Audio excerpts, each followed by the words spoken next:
Welcome back, fellas, to another NBA video. Today is April 1st, and we're officially into April. We're officially getting moving. I apologize for the shortage of videos recently for the NBA stuff. Editor got sick. I was away for a little bit, so we had a little bit of miscommunications there. And now we're back, and we're rolling full-time again. April is going to be a big month. We already started yesterday to end last month with a 4-0 sweep. Not much to really recap there. Went up 4. Let's just double check. We hit the plus money play as well. I just want to total recap the 4.2 units. So we went up 4.2 units yesterday. Starting the month out great, or ending last month great. And then we're going to be rolling into this month. So this month, technically, we're 0-0.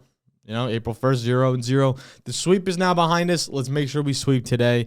Today, we only have 7 games on those, so we have to have a little bit smaller of a slate than we would like to have. But with that being said, we have some good games to take advantage of here. Starting with the Atlanta and Portland game. The Spurs minus 6.5. It's now down to 5. The graphic that I made was a little bit earlier or later in the day.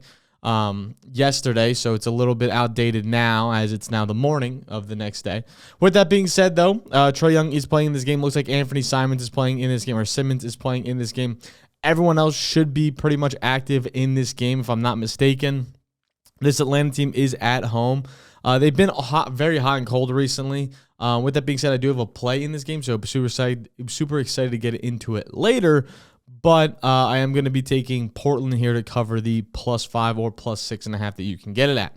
Our next game is going to be the Milwaukee Bucks and the Phoenix Suns. There is no Kevin Durant in this game. Pretty much means Milwaukee should run away with this one. No one really on Phoenix is going to scare me in the slightest compared to Giannis. And Kyle Kuzma hasn't been playing bad ball recently. Brook Lopez had a pretty good game the other day, so I'm going to lean Milwaukee to cover here -7. Philly and the Knicks by a million. The Sixers team is awful. Awful. Golden State at Memphis. Memphis on the back-to-back. I think Golden State gets the job done here in Memphis. I think they're able to cover here pretty well. -4 is not a tall spread when you're playing a team that's on a back-to-back, so I feel pretty good about this. No John Moran either, so feel pretty good about this line for Golden State to cover. Then we have Toronto and Chicago at Chicago. Chicago's favored by -6. I like Toronto to cover here, +6. Scotty's playing, Podol's playing, Quickly's playing. Everyone should be active for this game outside of RJ. So even though RJ's out, I still like the Toronto to cover in this one pretty comfortably. Meanwhile, Chicago now has, I think Kevin Huerter is playing. So Kevin Huerter is playing in this one. So that should be a good sign for them. But I still like Toronto to cover in this one, the +6. Then we have Orlando -4 against the Spurs. Orlando by bajillion. Next, the Spurs just have nobody. It's literally Devin Vassell and the gang. Orlando's been rolling recently. So I'm going to take Orlando to keep on a very good path. They've either, in games they've lost, they kept them close. In games they've won by a good amount. So I'm going to take them to win in this one by a good amount. The Spurs just have zero juice on this team, at least that I feel when I watch them. I mean, Castle's good and provides some pretty good scoring, and Vassell obviously shoots the rock like no other, as his volume is just insane. But Chris Paul and the boys just don't really.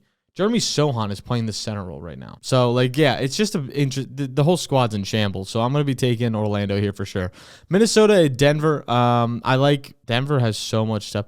Jamal's questionable. Aaron Gordon's questionable. Christian Braun is playing. So he'll be in the starting 2 role, and Jokic is playing. Michael Porter Jr. is obviously playing as well. Everyone on Minnesota is playing. This is going to be a close game, I think. But I think I'm going to lean Denver -3. I think they're just a better team in this one if everyone plays. As long as everyone's playing, I'm going to take Denver -3 here and live with the results and be pretty comfortable with that.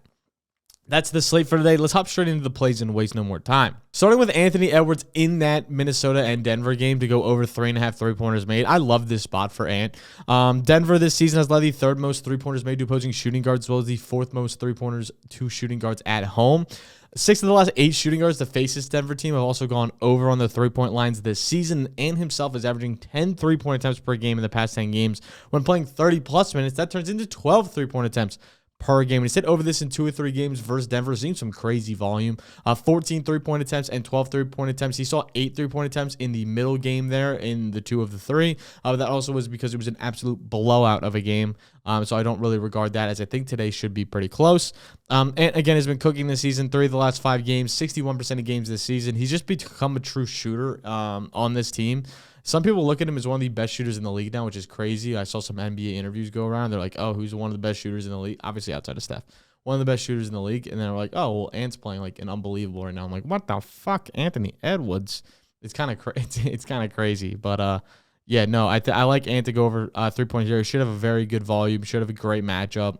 Should be a no-brainer in my opinion. Then the plus money play that we have is going to be Jimmy Butler to go over 6.5 assists. Plus 105 on DK, you can get this at.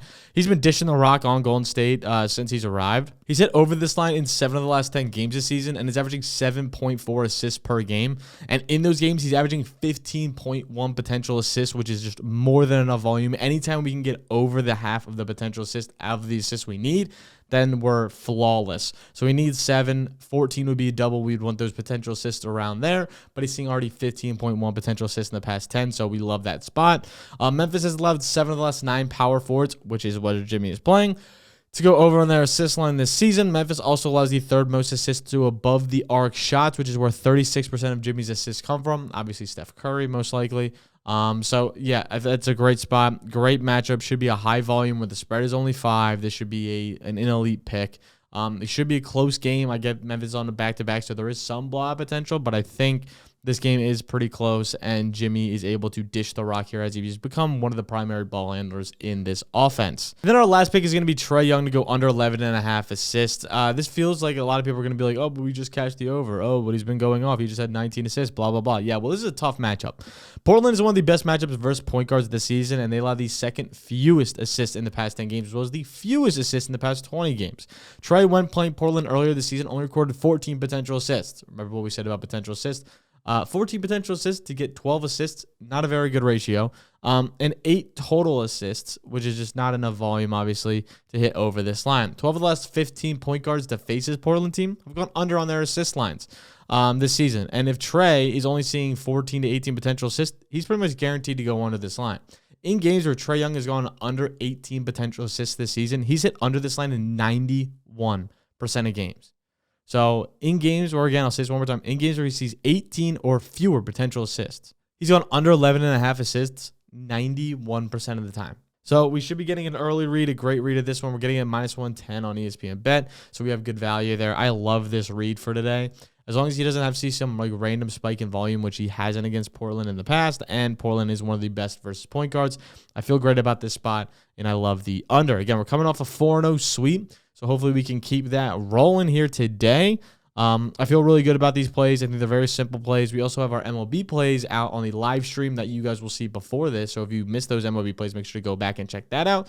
Yeah, make sure to subscribe. Make sure to share this with your friends so they can get in on the picks with you as well. And we can all cash out together. And if you're not in the Discord, make sure to hop in the Discord as well. It's absolutely free. So I'll catch you guys next time. Make sure to like, subscribe, all that sort of fun shit down below. I'll catch you guys next time. Peace.